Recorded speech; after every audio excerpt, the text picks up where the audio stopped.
Never use silicone instead of the correct mechanical seal when installing a toilet. Start by choosing the right flange height and a proper wax ring or foam gasket rated for your floor type and flange offset. Ensure the flange sits level with or slightly above the finished floor to prevent compression failure of the seal. When placing the wax ring, compress it straight down by lowering the toilet evenly over the bolts without rocking or sliding, so the ring forms a continuous seal. If you must adjust, lift and reposition rather than slide. Tighten the closet bolts evenly in small increments, alternating sides to keep the base flat and avoid cracking the porcelain. Use a torque-limited wrench or stop when snug plus a quarter turn to prevent overcompressing the gasket and warping the toilet base.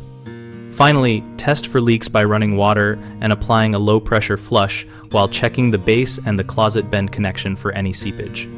Common mistakes include substituting silicone for a mechanical seal, which cannot provide the proper compression and will allow slow leaks over time, so always use a wax ring or foam gasket designed for toilets.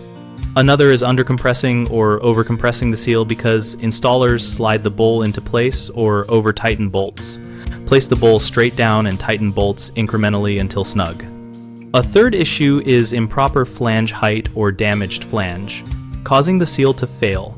Repair or raise the flange with a flange extender so the seal sits correctly. At bighomeprojects.com, we help homeowners connect with local contractors and share real project experiences in our discussion community. We also help contractors find work and engage with homeowners through project posts and community conversations.